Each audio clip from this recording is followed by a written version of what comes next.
Sa ngalan ng Ama, ng Anak, at ng Espiritu Santo. Amen. Ang pagpapala ng ating Panginoong Jesucristo, ang pag-ibig ng Diyos Ama, at ang pakikipagkaisa ng Espiritu Santo, naway sumainyong lahat. At sumainyo rin.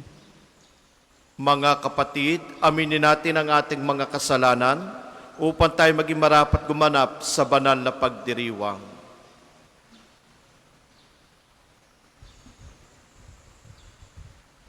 Inaamin ko Sa makapangyarihang Diyos at sa inyo mga kapatid, na na lubha lubha akong akong nagkasala sa isip, sa salita at sa gawa, at sa aking pagkukulang. Kaya isinasamo ko sa mahal na Birheng Maria, sa lahat ng mga anghel at mga banal, at sa inyo mga kapatid, na ako'y panalangin sa Panginoong ating Diyos. Kawaan tayo na makapangyarihan Diyos, patawarin tayo sa ating mga kasalanan at patnubayan tayo sa buhay na walang hanggan. Amen. Panginoon, kawaan mo kami. Panginoon, kawaan mo kami. Kristo, kawaan mo kami. Kristo, kawaan mo kami.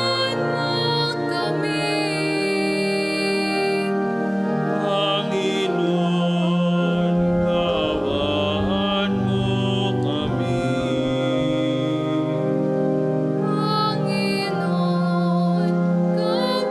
Panginoon, kawaan mo kami.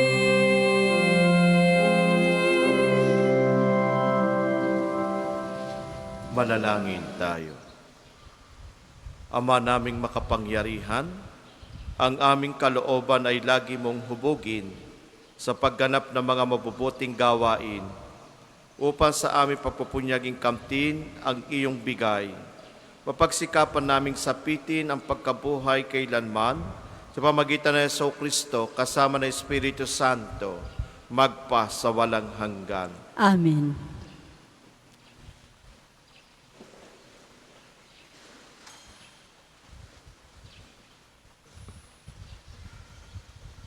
Pagbasa mula sa mga gawa ng mga apostol.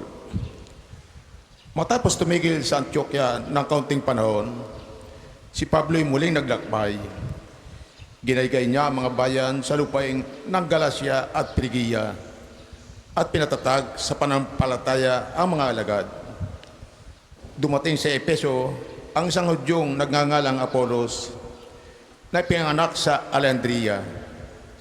Mahusay siyang magtalumpati at maraming alam sa banal na kasulatan. Naturuan siya tungkol sa daan ng Panginoon at masigasig na nangangaral at nagtuturo ng wasto tungkol kay Jesus. Ngunit ang binyag na nalaman niya ay ang binyag ni Juan. Siya'y walang takot na nagsasalita sa sinagoga ng mga Hudyo. Narinig mag-asawang Aquila at Priscilla ang pagpapaliwanag ni Apolos. Kaya't isinama nila ito sa bahay nila at do'y ipinaliwanag ng mabuti ang mga bagay na hindi pa niya alam tungkol sa daan ng Diyos. At nang ipasyan niyang tumawid sa Akaya, pinalakas ng mga kapatid ang kanyang loob. Sumulat sila sa mga kapatid doon na malugod nilang tanggapin si Apolos. Pagdating doon, malaki ang naitulong niya sa mga nananampalataya sa pamagitan ng kagandang loob ng Diyos, sapagkat walang magawa sa kanya ang mga Hudyo sa hayagang pagtatalo at mula sa mga kasulatan ay pinatunayan niyang si Jesus ang Kristo. Ang salita ng Diyos. Salamat sa Diyos. Salmong tugunan, Hari ng sangkalupaan, Diyos na makapangyarihan. Hari ng sangkalupaan, Diyos na makapangyarihan. Magdiwang ang lahat ng mga nilikha. Pumalakpak kayong may awit at tuwa bilang pagpupuri sa Diyos na dakila. Ang Diyos na poon, katastasan, ay dakilang haring dapat katakutan. Siya'y nagahari sa sangkatauhan. Hari ng sangkatauhan, Diyos na makapangyarihan. Ang Diyos siyang hari ng lahat ng bansa, awit at purin ng mga nilikha. Maghahari siya sa lahat ng bansa, magmula sa tronong banal at dakila. Hari ng sangkalupaan, Diyos na makapangyarihan. Sa mga hinirang ng Diyos ni Abraham, sasama ang mga madlang mga pamunuan ng lahat ng bansa sa sandaigdigan, ang mga sandata ng lahat ng kawal, lahat ay sa Diyos na hari ng tanan. Hari ng sangkalupaan, Diyos na makapangyarihan. Magsitayo po ang lahat. Hallelujah, hallelujah, hallelujah, hallelujah, hallelujah, hallelujah,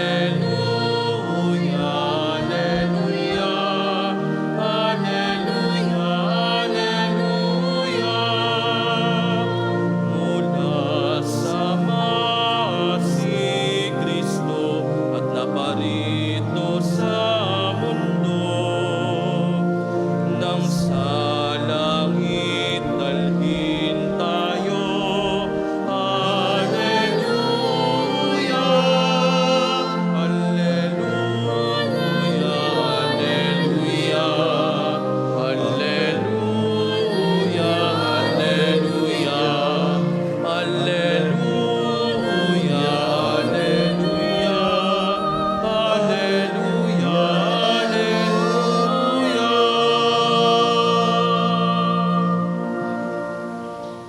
Sumainyo ang Panginoon. At sumainyo rin. Ang pagpapahayag ng mabuting balita ng Panginoon ayon kay San Juan. Papuri sa iyo, O Panginoon. Noong panahong iyon, sinabi ni Jesus sa kanyang mga alagad, "Tandaan ninyo, anumang hingin ninyo sa Ama sa aking pangalan, ay ibibigay niya sa inyo. Hanggang ngayon, wala pa kayong hinihingi sa Kanya sa pangalan ko. Humingi kayo at kayo tatanggap upang malubos ang inyong kagalakan. Ang mga ito'y sinasabi ko sa inyo ng patalinghaga, subalit darating ang panahon na hindi na ako magsasalita sa inyo ng ganyan. Tuwiran ko nang sasabihin sa inyo ang tungkol sa Ama. Sa araw na iyo'y hihingi kayo sa Kanya sa aking pangalan. At hindi ko sinasabi sa inyo na dadalangin ako sa Ama para sa inyo, sapagkat iniibig nga kayo ng Ama. Iniibig niya kayo sapagkat ako'y iniibig ninyo at naniwala kayong nagmula ako sa Diyos. Ako'y mula sa Ama at naparito sa sanlibutan. Ngayon'y aalis ako sa sanlibutan at babalik sa Ama." Mga kapatid, ang mabuting balita ng Panginoon. Pinupuri ka namin, Panginoong Hesukristo. Magandang umaga po sa inyong lahat. Magandang umaga po, Father. Sa mga pilgrims po, maligayang pagdating po sa pambansang dambana ng Santo Padre Pio. Welcome po sa inyong lahat. Bawat isa po sa atin ay laging pinagpapala ng Diyos. At ang pagpapala ng Diyos, walang pinipili. Sa harapan ng ating Panginoon, every time tayo nananalangin, lagi tayong binibiyayaan ng Diyos. Kung tayo laging pinagpapala ng Diyos, ibig sabihin, ang ating kalooban ay wagas at bulisak. Kaya't sa buhay po natin, bilang sambayan ng Kristiyano, lagi po nating aalalahanin na kailanman ang Diyos ay handang makinig sa bawat hinanaing ng bawat isa po sa atin. Alam po natin ang istorya ng kaligtasan ng bawat isa po sa atin sa tulong ng ating Panginoong Hesukristo na muling nabuhay. Tulad po ng sinabi ko po, lahat po tayo ay laging pinagpapala ng ating Panginoon. At ang kanyang pagpapala ay walang humpay. Sapagkat bilang isang Katoliko, tayo po ay laging pinipili ng Diyos. Dahil ang Diyos, iniibig niya tayo. At yung kanyang pag-ibig ay hindi kayang tumbasan ng bawat isa po sa atin. Sabi nga po, bago tayo humiling sa harapan ng ating Panginoon, alam na po ng ating Panginoon Diyos Ama ang pangangailangan po natin. At ang bawat isa po sa atin ay may kanya-kanyang talento, may kanya-kanyang biyayang ipinagkakaloob sa atin. Kaya't wag po sana tayong manghina ng loob na kung minsan tayo hinahamon ng ating pananampalataya. Madalas po talaga sinusubukan ng ating pananampalataya. Kaya kung sinusubukan ng ating pananampalataya, maging matatag po tayo. Dahil sa pagsubok na ibinibigay sa atin, na andoon ang likas at wagas na pag-ibig ng Diyos. Huwag po sanang itututok natin ang ating isip at puso sa mga pinagdadaanan. Kaya nga po pinagdadaanan, ibig sabihin, hindi siya permanente sa buhay po natin. Dumadaan lang po yan. Para po tayo naglalakbay, hindi tayo nadidestino lang sa isa, kundi habang panahon, naglalakbay tayo, naglalakad. Kaya nga every time tayo naglalakbay, ibig sabihin, ganun ang buhay. Kasi kung iisipin po natin, kaya hinahayaan na tayong maglakbay, para mas makita pa natin ang ganda ng mundo. Hindi po yung pangit ng mundo, kundi yung ganda ng mundo habang tayo ay naglalakbay sa ating buhay. Kaya nga wag po tayong titigil na maglakbay kahit makipot ang dinadaanan po natin, kahit bangin ang nasa paligid po na dinadaanan po natin, kahit may tinik at may ahas sa ating dinadaanan, patuloy lang po tayong maglakbay kasi yun naman talaga ang plano ng ating Panginoon. Kasi sa paglalakbay po natin, marami po tayong mararanasan. At itong mararanasan po natin ay dahil sa wagas at pag-ibig ng Diyos Ama sa bawat isa po sa atin. Paano po nating masasabi ito na tayo talaga ay naglalakbay, na sa paglalakbay po natin, mas nakikita po natin ang ganda ng mundo. Tulad po ng sinabi ko, bawat isa po sa atin ay may kanya-kanyang galing, may kanya-kanyang talino. At ito ang ginagamit po natin para matuklasan po natin ang kabutihan ng Diyos. Hindi lamang sa paligid na ating nakikita, hindi lamang sa mga bagay na ating nahawakan, at lalong higit sa mga nakakasama po natin sa ating paglalakbay. Tulad na lamang po sa unang pagbasa, narinig po natin ang kabutihan ng Diyos, ang kabutihan ng ating Panginoong Hesukristo kay San Pablo bilang isang misyonaryo. At bilang isang misyonaryo, anong dala niya? Ang mabuting balita ng Diyos.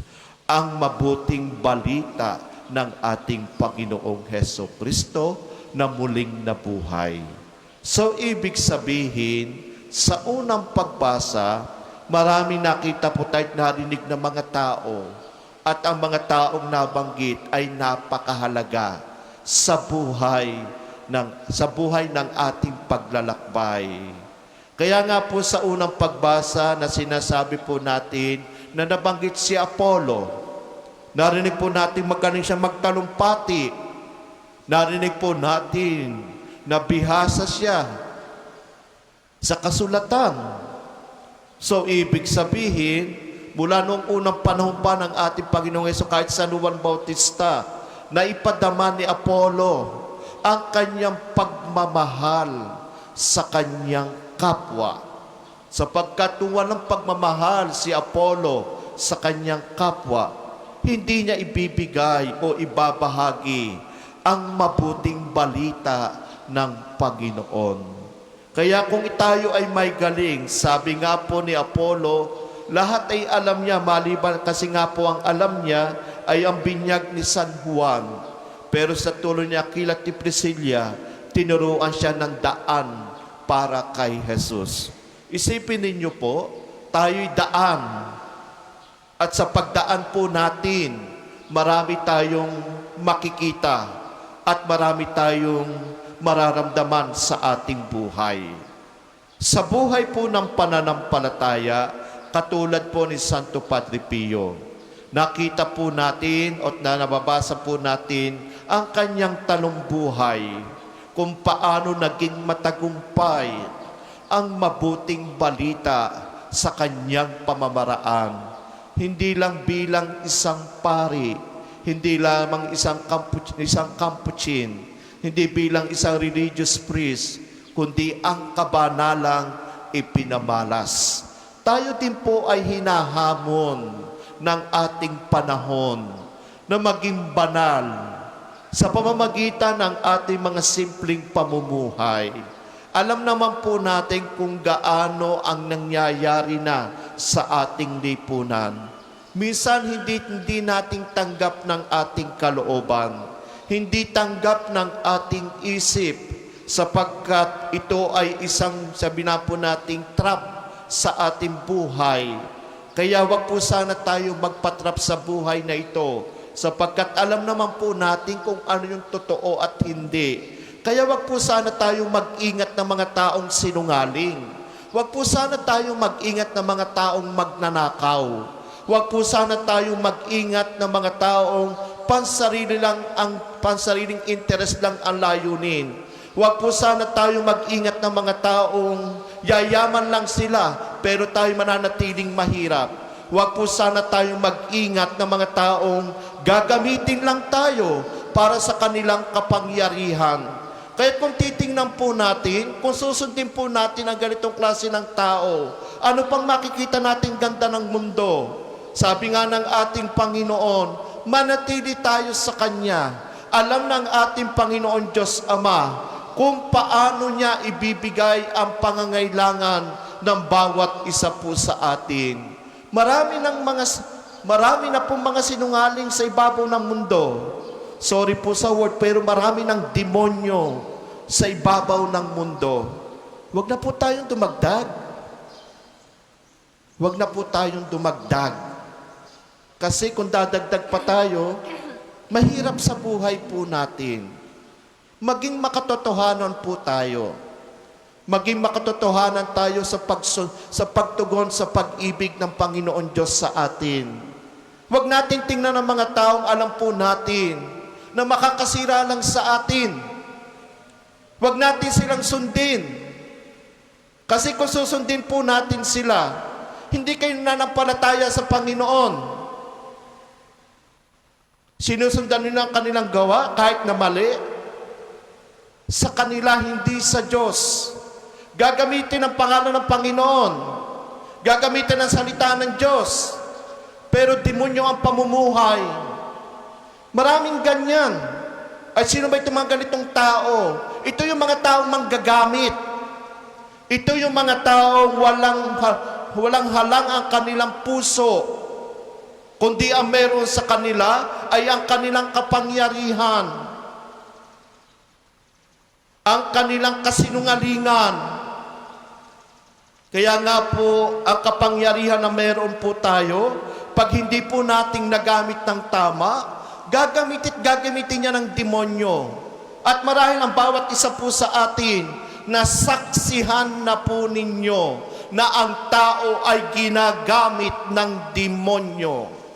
Kaya kung ang isang tao ay ginagamit na ng demonyo, it's time to think about it. Kasi kawawa naman ang mga future generation po natin. Kawawa naman ang ating mga anak na yan ang nakikita at naririnig. At ito marahil sasabihin natin, bakit nagkakaganito ang ating mga anak? Ay dahil sa kanilang nakikita, dahil sa kanilang naririnig, dahil sa kanilang napapanood, dahil sa kanilang nababasa. Kaya kung wala ang ating tamang paggabay sa kanila, tayo mismo ang nagtulak sa kanila na sumunod sa lumang uri ng kademonyohan na mayroon ang tao. Kaya nga po sa buhay po natin, narinig po natin sa ating ebanghelyo na kung saan ang ating Panginoon ay lubos na pag-ibig sa bawat isa po sa atin. Pero marami sa atin ang ayaw tanggapin ang pag-ibig ng Diyos. Ang tinatanggap ay ang kapangyarihan ng demonyo. Kaya kung titingnan po natin sa ating buhay, tayo pa rin po ang pipili Binibigyan tayo ng pagkakataon ng ating Panginoon. Kaya kung tayo ang pipili, syempre ang pipiliin po natin yung makakatulong sa ating sarili, makakatulong sa ating mga anak, makakatulong sa pagtaas ng moralidad ng bawat isa po sa atin, yung makakatulong sa integridad at dignidad ng bawat isa po sa atin. Bawat batas, bawat utos ng Diyos ay sagrado. Bawat batas na nilikha ng ating Panginoon na ini-interpreted ng tao ay banal, pero ginagawang busapos at demonyo ng mga tao. Tulad po ng sinabi ko, hindi na po tayo bulag, hindi na po tayo bingi. Kaya bilang isang simbahan, bilang itinatag at nilikha ng ating Panginoon, huwag po sana tayo magpagamit sa kanila. Dahil ang tao alam ng demonyo ang kahinaan ng tao. At ang madalas na kahinaan ng tao, kung ano po yun, pera. Kayang tumbasan ng demonyo ang kahinaan ng tao. Kaya nga po sa ating buhay, kung tinatanggap natin ang pag-ibig ng Diyos, walang puwang sa ating puso o pagtanggap ng anumang bagay na kapalit ng ating moralidad. Mahalaga po itong maintindihan po natin sa ating buhay. Katulad ni Apollo, bagamat hindi niya lahat alam, tinuruan siya. At yung pagturo sa kanya ay lalong nagpaganda ng hubog ng pananampalataya at pagkabuo ng kanyang pananalig sa ating Panginoon. Kaya nga po sa buhay po natin, sa nangyayari po sa panahon ngayon, hindi na ba tayo pwede pang magising? Kaya kung tayo sumusunod sa mga tao na alam naman po natin ginagamit tayo at pag tayo nangangailangan, nasaan sila? Naandoon sa mga masasarap na buhay.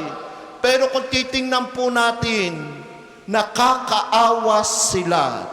Kaya kung nakakaawa sila, wag natin silang sundan. Wag natin silang pakinggan. At ano ang dapat gawin sa kanila? Alisin. Ano ang dapat gawin sa kanila?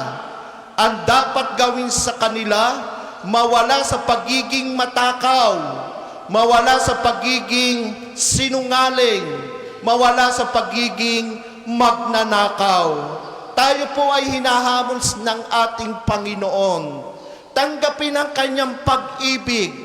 At pag tinanggap natin ang kanyang pag-ibig, katulad ng pagtanggap ni Santo Padre Pio, na kung saan masasabi po natin ang realidad ng pag-ibig ng ating Panginoon ay nakapagbibigay galak sa mga taong nananalig sa Kanya. Inuulit ko po, madalas ang mga taong nasa sa taas, ang mga may pinag-aralan, ginagamit ang pangalan ng Panginoon para lang sa pansariling interes. Tulad po ng sinabi ko po, ang pag-ibig ng Diyos kailanman ay hindi marunong gumamit. ang pag-ibig ng ating Panginoon kailanman ay hindi pwedeng sabihin po nating makakasira sa bawat isa po sa atin. Kaya kung tatanggapin po natin ang kabuuan ng pag-ibig ng ating Panginoon, mawawala ang iba't ibang uri ng kasakiman at pagnanakaw at sinasabi din po nating pansariling interes. Lalo na po tayong ginagamit lamang. Kaya wag na po tayong magpagamit. Wag na po natin ingatan ang mga ganong klase ng tao. Kasi baka isa sa anak natin maging biktima nila. Kaya kailan pa tayo gigising? This is the time na ipaglaban natin ang pag-ibig ng Diyos. Tayo po ang lalaban sa ganang klase ng kasamaan sa mundo dahil may tiwala ang Diyos sa atin. Huwag paningnan sa ginto ng mundo dahil ang ginto ng mundo madalas nakakasira sa tao. At pag ito'y nakasira sa tao, kawawa naman po tayo. Hindi na makikita ang ganda ng mundo sa susunod na henerasyon. Kaya sa mga pagkakataon pong ito, tayo mismo'y tinatawagan ng ating Panginoon na magpahayag ng kanyang mabuting pag-ibig, ang mabuting balita.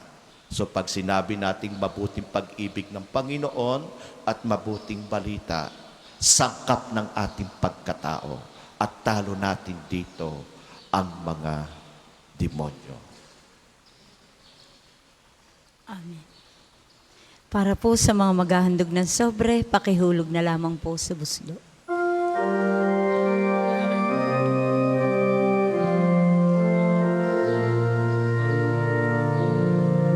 Handog namin sa iyo, Ama, ang tinapay at alak na ito. Handog ng bayang umaasa, sumasambat naglalaan sa'yo.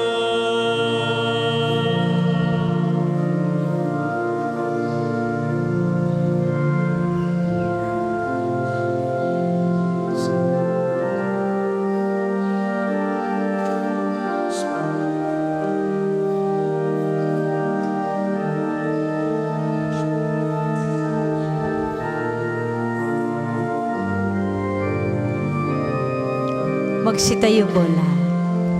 Manalangin kayo mga kapatid, upang paghahain natin kalugdan ng Diyos, amang makapangyarihan. Tanggapin nawa ng Panginoon itong paghahain sa iyong mga kamay, sa kapurihan niya at karangalan sa ating kapakinabangan at sa buong sambayanan niyang banal. Manalangin tayo.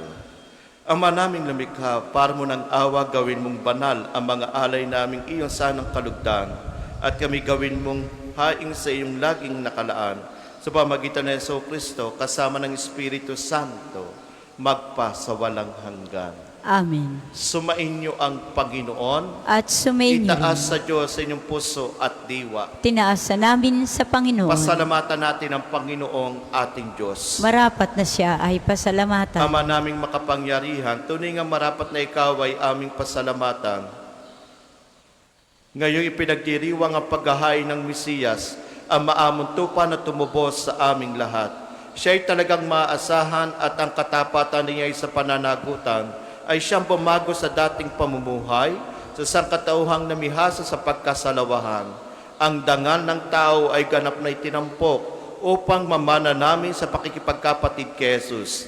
Kaya kaysa ng mga anghel na nagsisiawit ng papuri sa iyo na walang humpay sa kalangitan, kami nagbubunyi sa iyong kadakilaan.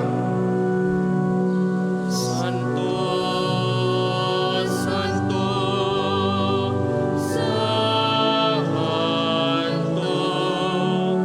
Panginoong Diyos ng mga hukbo, napupuno ang langit at lupa ng kadakilaan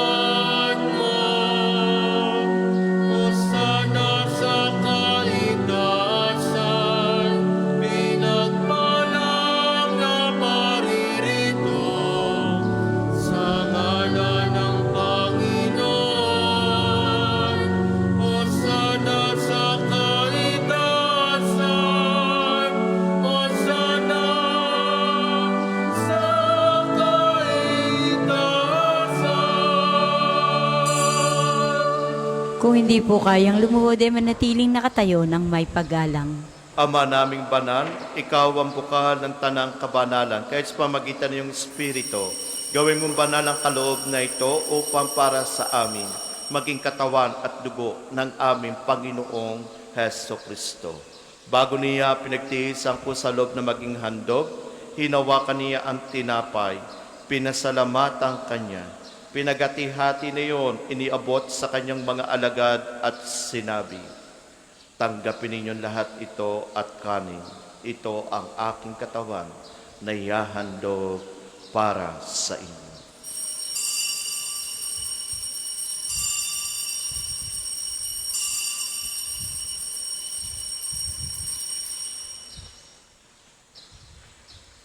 Gayon din naman, noong matapos ang hapunan, hinawakan niya ang kalis, muli kanyang pinasalamatan.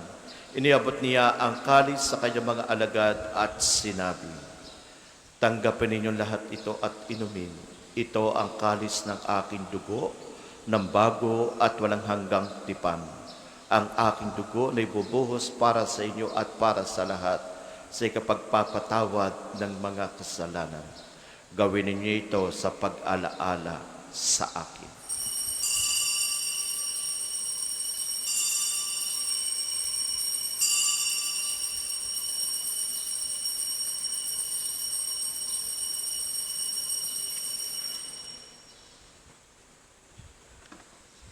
Ipagbunyi natin ang misteryo ng pananampalataya. Si Kristo'y namatay, si Kristo'y nabuhay, si Kristo'y babalik sa wakas ng panahon. Ama, ginagawa namin ngayong pag-alaala sa pagkamatay at muling pagkabuhay ng iyong anak. Kaya tinaalay namin sa iyo ang tinapay na nagbibigay buhay at ang kalis na nagkakaloob ng kaligtasan. Kami nagpapasalamat dahil kami yung minarapat na tumayo sa harap mo para maglingkod sa iyo. Isinasamo namin kami magsalo-salo sa katawan at dugo ni Kristo ay mabuklod sa pagkakaisa sa pamamagitan ng Espiritu Santo. Ama, lingapin mo yung simbahang naganap sa buong daigdig. Puspusin mo kami sa pag-ibig. Kaysa ni Leon ang aming Papa at ni Gilbert na aming Obispo at ng Tanang Kaparian. Alalahanin mo rin ang mga kapatid naming nahimlay na may pag-asang sila'y muling mabubuhay, gayon din ang lahat ng mga pumanaw. Kaawaan mo sila at patuloyin sa iyong kaliwanagan. Kaawaan mo at pagindapating kaming lahat na makasalo sa iyong buhay na walang wakas. Kaysa ng mahal na Birheng Maria na ina ng Diyos, ni San Jose na kanyang kalisinisang esposo, kaysa ng mga apostol at ng lahat ng mga banal, na namuhay dito sa daigdig ng kalugod-lugod sa iyo. May pagdiwang nawa namin ang pagpupuri sa ikararangan mo sa pamamagitan ng anak na aming Panginoong Heso Kristo. Sa pamamagitan ni Kristo, kasama niya at sa Kanya, ang lahat ng parangal at papuri ay sa iyo, Diyos amang makapangyarihan, kasama ng Espiritu Santo, magpa sa walang hanggan. Amen, amen, amen. Sa tagubilin na kagagaling na puto sa turo ni Jesus na ating Panginoon at Diyos, ipahayag natin na lakas loob. Ama naming sumasalangit ka, sambahin ang ngalan mo.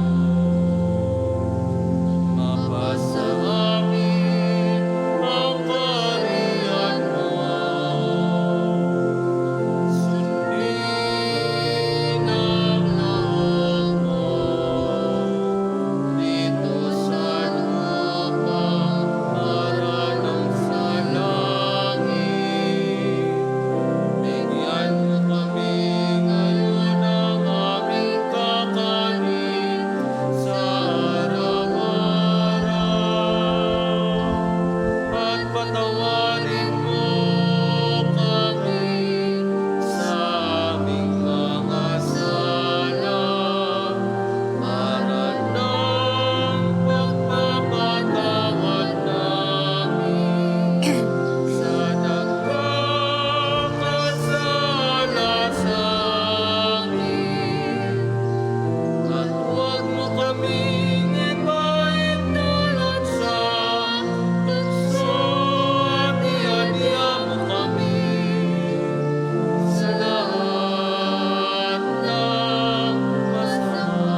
namin kami adya sa lahat ng masama, pagkalooban ng kapayapaan araw-araw, iligtas sa kasalanan, at ilayo sa lahat ng kapahamakan. Samantalang aming pinananabikan ang dakilang araw na nagpapahayag ng tagapagligtas naming si Heso Kristo. Sapagkat iyong kaharian at ang kapangyarihan at ang kapurihan magpakailanman.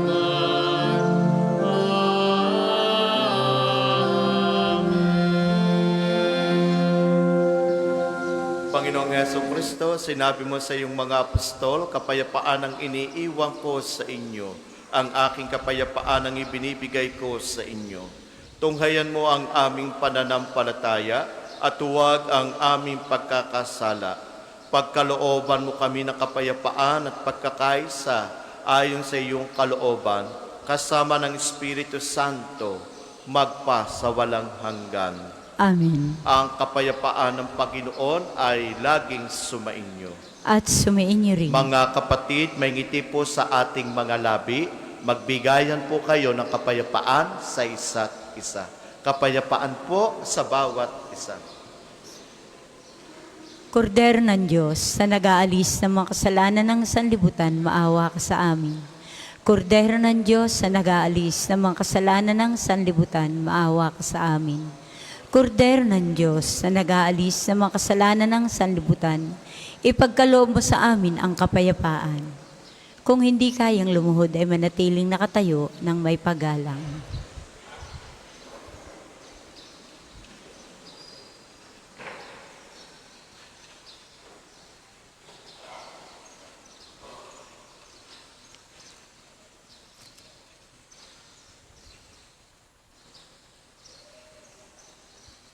Mga kapatid, ito ang ating Panginoong Heso Kristo, ang katawan at dugo. Ito ang kordero ng Diyos, ito ang nag-aalis ng mga kasalanan sa sanlibutan, mapalad ang inaanyayahan sa kanyang piging. Panginoon, hindi ako karapat-dapat na magpatuloy sa iyo, ngunit sa isang salita mo lamang ay gagaling na ako.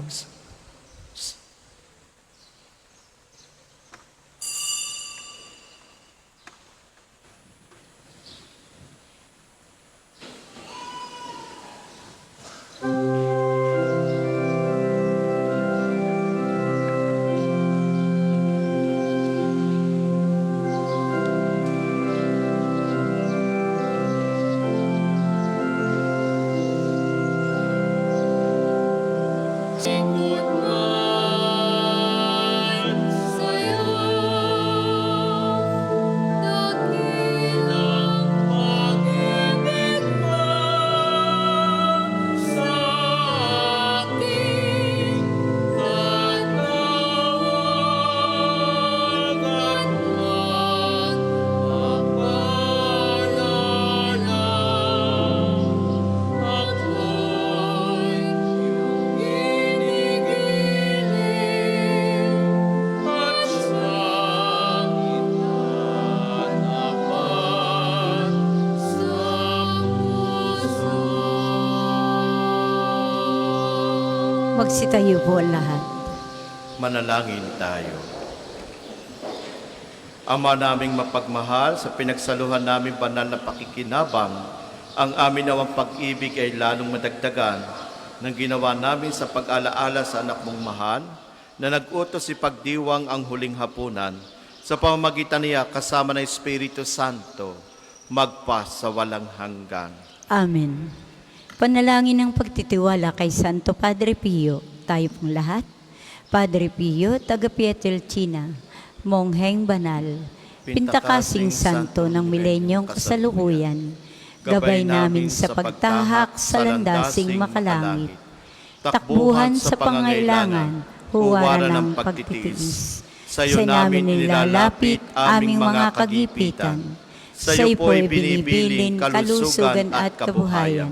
Banggitin ng tahimik ang mga personal na kahilingan.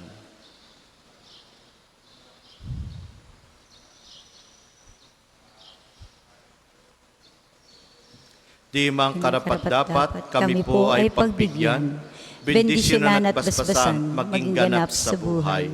Lumayo nawa kami, umiwas sa kasalanan. Lumapit lagi sa Diyos, maging matatag at matibay. Sa mabuting balita ng pagliligtas, turuan mo kami nawa. Sa tuwi na ay makinig, magnilay at sumampalataya. Amin pong pakiusap itong mga kahilingan. Puso ay nagsisisi, nagtitikang taimtiman. Di na muling magkasala, sunod lagi sa Diyos Ama, kaysa ng Espiritu at ni Jesus na tagapamagitan. Amen. Magsiupo po muna para sa ilang paalaala. Una, sa inyong pagdalaw sa pambansang dambana, mangyaring pakaingatan ang inyong mga personal na gamit.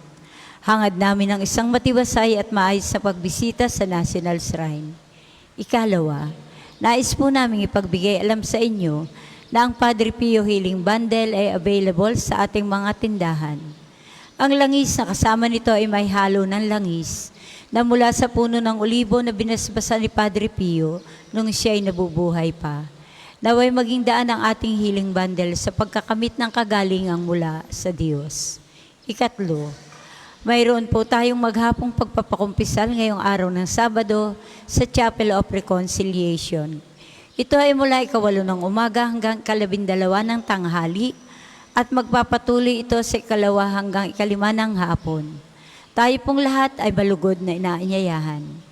Ikaapat, inaanyayahan ang lahat na nagnanais maging kasapi ng Konfradiya ni Santo Padre Pio, isang samahan na nangunguna sa pagdarasal at debosyon sa Kanya. Kayo po ay makipag-ugnayan lamang sa ating opisina para sa pagpapalista at mga detalye.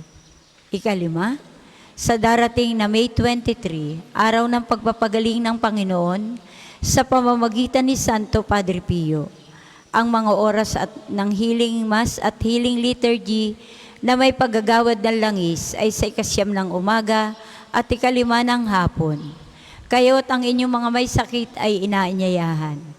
Kaugnay po nito, mula 8:00 ng umaga hanggang 3 ng hapon, patuloy nating pagkakalob sa inyo ang iba pang mga gawain ng pagpapagaling tulad ng spiritual counseling and direction, medical assistance, legal counseling, psychological support, family and marital counseling, feeding program, dental services, and acupuncture. Layunin nating magkaroon ng pangkalahatang kagalingan, lalo tigit ang mga kapatid nating mahihirap at kapuspalad.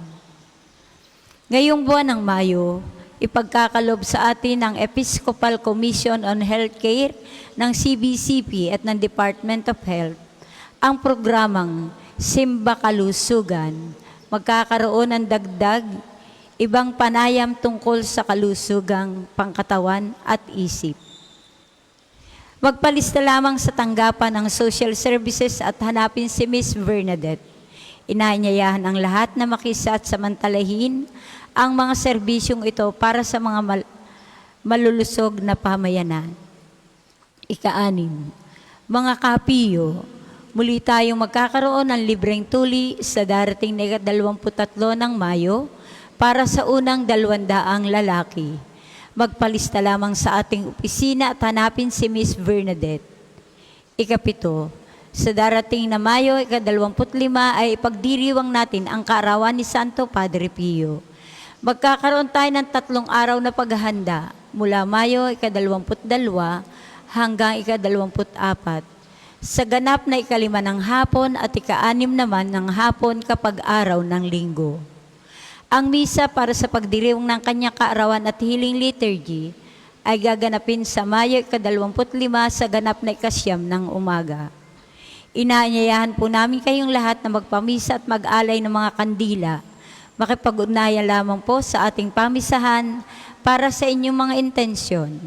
Maraming salamat po at pagpalain tayong lahat ni Santo Padre Pio. Available po ang ating mga roses sa may extension ng ating main church. Puting rosas ay simbolo ng pasasalamat at ang pulang rosas naman po ay simbolo ng ating mga kahilingan sa Diyos sa pamamagitan ng pananalangin kay Santo Padre Pio. Ang susunod po nating misa isaganap na 8 ng umaga. Maraming salamat po't mangyaring panatilihin natin ang kalinisan, katahimikan at diwa ng pananalangin sa loob at labas ng ating mga simbahan. Magsitayo na po ang lahat para sa pagbabasbas ng religious articles. Mga kapatid, manalangin tayo sa Diyos amang makapangyarihan upang tayo maging kawangis ni Kristo sa taimtim na pagdalangin sa tulong ng mga larawan at dasalan. Manalangin tayo. O Diyos, Ikaw ang buka na lahat ng pagpapala at biyaya. Ibuhos mo yung bendisyon sa mga gamit na ito sa pananalangin, mga rosaryo, imahin at dasalan na nagpapaalala ng iyong kabutihan, kabanal at pagmamahal sa amin, upang ang lahat na dumulog at magdasal gamit ang mga ito ay magtamo na iyong awa at biyaya.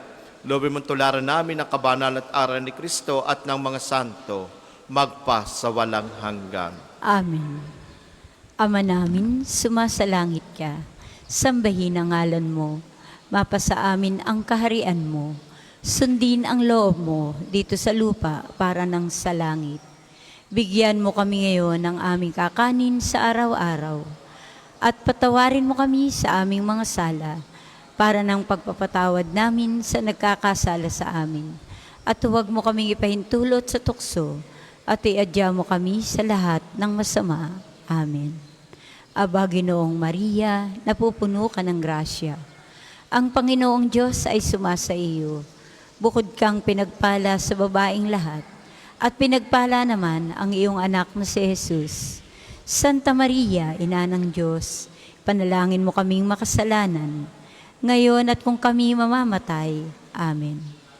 Papuri sa Ama, sa Anak at sa Espiritu Santo, kapara noong una, ngayon at magpasawalang hanggan. Amen. Papuri sa Ama, sa Anak at sa Espiritu Santo, kapara noong una, ngayon at magpasawalang hanggan. Amen. Papuri sa Ama, sa Anak at sa Espiritu Santo, kapara noong una, ngayon at magpasawalang hanggan. Amen. Sumainyo ang Panginoon At sumainyo rin. at pagpalain kayong lahat na makapangyarihan Diyos, kasama ninyong pamilya, ang Ama at ang Anak at Espiritu Santo. Amen. Taglayin sa inyong pag-alis ang kapayapaan ni Kristo. Salamat sa Diyos. Thank you.